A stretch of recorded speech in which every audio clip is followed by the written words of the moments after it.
RCF Nièvre, l'invité de la rédaction locale. Halte au gaspillage, faut-il sortir de l'Europe pour que la vie des Français soit meilleure ? C'est la question que nous posons à François Asselineau, président de l'Union populaire républicaine, un parti politique qui prône la sortie de la France de l'Europe, de l'euro et de l'OTAN. Alors François Asselineau, votre parti vise quel objectif sérieux ? Sérieusement, c'est de rassembler l'ensemble des Français, qu'ils soient du centre, de droite, de l'euro et de l'OTAN.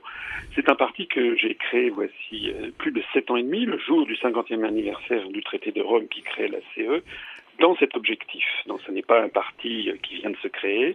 Nous sommes en pleine croissance, nous avons dépassé les 5800 adhérents. Nous nous sommes présentés d'ailleurs aux élections européennes en juin dernier, d'ailleurs dans les 8 circonscriptions interrégionales, et nous avons fait un score encore modeste de 0,41% des suffrages, mais nous avons rassemblé plus de voix que le NPA de M. Besancenot au niveau national, ce qui a surpris les observateurs, d'autant plus que le moins que l'on puisse dire, c'est qu'on n'entend pas beaucoup parler de nous dans les médias de grande diffusion. Oui, mais enfin entre nous, vous avez fait, on peut le rappeler, 0,41% des voix aux dernières européennes. Vous espériez au moins 3 ou 4 fois plus. Non, parce que nous ne passons jamais dans aucun média de grande diffusion. Nous ne nous développons que grâce à Internet. Ça devrait d'ailleurs mettre la puce à l'oreille de vos auditeurs. Comment se fait-il qu'un mouvement comme le nôtre, qui est parfaitement serein, et qui est réputé maintenant sur Internet, et qui est suivi d'ailleurs par tous les partis politiques et beaucoup d'observateurs, notamment des journalistes, nous sommes réputés pour la qualité de nos analyses, comment se fait-il que nous n'avons jamais accès aux médias de grande diffusion pour débattre sereinement des sujets que nous venons d'évoquer ? La sortie de l'Union européenne, par exemple, fait l'objet de débats extrêmement approfondis au Royaume-Uni ou dans les pays scandinaves qui font partie de l'Union européenne. Chez nous, c'est impossible puisque dès que vous évoquez cette question, aussitôt on vous dit vous êtes le Front National, vous êtes d'extrême droite, et donc on vous coupe la parole, comme s'il y avait un rapport quelconque entre la sortie de l'Union européenne, qui n'est jamais qu'une organisation internationale, et être d'extrême droite. Je rappelle, par exemple, que la Norvège ou la Suisse ne sont pas dans l'Union européenne, se portent beaucoup mieux que nous et ne sont pas du tout des pays d'extrême droite.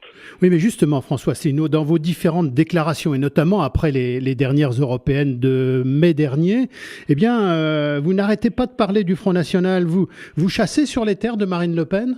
Non, pas du tout. Je signale à vos auditeurs qu'ils devraient d'ailleurs, ceux qui sont intéressés par le Front National, devraient examiner de façon minutieuse le programme du parti de la famille Le Pen. C'est une SARL en fait. La famille Le Pen vit de ça depuis 42 ans. Ils verront que depuis 42 ans, s'ils regardent très précisément, le Front National, qui par ailleurs tient des propos d'extrême droite, n'a jamais proposé de sortir de l'OTAN, ni même de sortir de l'Union européenne et de l'euro. Je prends le pari avec vos auditeurs. Alors pour taper sur l'Europe et sur l'euro, ça, ils sont toujours au premier rang. Mais quand vous regardez dans le détail, ils n'évoquent jamais ce que nous disons, par exemple. C'est qu'il existe un article dans les traités, l'article 50 du traité de l'Union européenne, qui permet de sortir de l'Union européenne, ce que nous proposons sans aucune ambiguïté. Et puis nous avons une particularité, c'est que nous rassemblons, pour de bon d'ailleurs, des Français de tous les horizons. Nous avons un programme qui s'inspire de celui du Conseil national de la résistance de 1944, avec des pans sociaux très importants, notamment sur les services publics, sur le maintien du niveau de vie, sur les retraites, et tout ça nous distingue de façon fondamentale d'un mouvement d'extrême droite. On vous classe comment ? Plutôt à droite ou plutôt à gauche ? Parce que vous avez un passé, vous avez erré, si je puis dire, dans différents couloirs de droite, du temps... Oui, j'ai été dans des cabinets du gouvernement de M. Balladur et de M. Juppé, au cabinet de Gérard Longuet, ministre du Commerce extérieur, et de M. de Charette aux Affaires étrangères. Et d'abord, c'était il y a 20 ans. Et puis, de vous à moi, je ne sais plus très bien ce que ça veut dire la droite et la gauche, parce que j'estime que le gouvernement actuel de M. Valls, qui part en guerre contre la Russie, contre la Syrie, qui va bombarder à droite et à gauche, et qui en permanence est en train de tailler dans les services publics à la française, et qui de surcroît, il suffit de regarder l'actualité, on voit que la sphère politique, et le Parti socialiste en particulier, est peuplée d'escrocs en matière notamment de fiscale. Enfin, l'affaire Thévenoud est sur toutes les bouches, montre que finalement le Parti socialiste n'a rien de mieux que l'UMP, qui lui-même est devenu un cloaque. Nous sommes un mouvement de libération nationale qui rassemblons pour de bon les Français qui en ont assez et qui ne veulent pas par ailleurs être taxés d'extrême droite. Nous avons donc d'ailleurs chez nous une majorité maintenant de nos adhérents qui viennent de la gauche, notamment, et même parfois de l'extrême gauche, et qui se retrouvent dans ce parti politique qui délibérément met de côté les sujets qui divisent. Par exemple, sur les sujets de société, eh bien, nous ne prenons pas position, par exemple, sur toute une série de sujets qui ont agité la population. Nous laissons les gens libres de leur point de vue sur, par exemple, l'euthanasie, le mariage pour tous, etc. Nous considérons que ce sont des sujets qui ont leur importance, mais qui sont des sujets de second ordre par rapport au sujet fondamental. Il faut que les Français récupèrent leur souveraineté nationale, leur indépendance nationale pour fixer eux-mêmes leur politique. Sinon, nous allons être non seulement appauvris, mais notre pays risque même d'être démantelé avec la politique d'Europe dite des régions. François Asselineau, un dernier mot. Manuel Valls vient de marteler à sa famille politique que le Front National est aux portes du pouvoir. C'est un sentiment que vous partagez ? Mais non, ça fait partie.